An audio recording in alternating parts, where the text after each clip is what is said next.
Gasping or agonal breathing is not true breathing. Do not confuse it with normal breathing. The victim is in cardiac arrest. There may be seizures.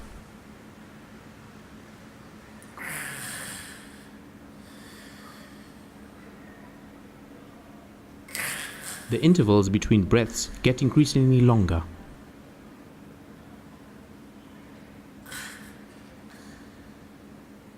Start CPR immediately as if the person was not breathing.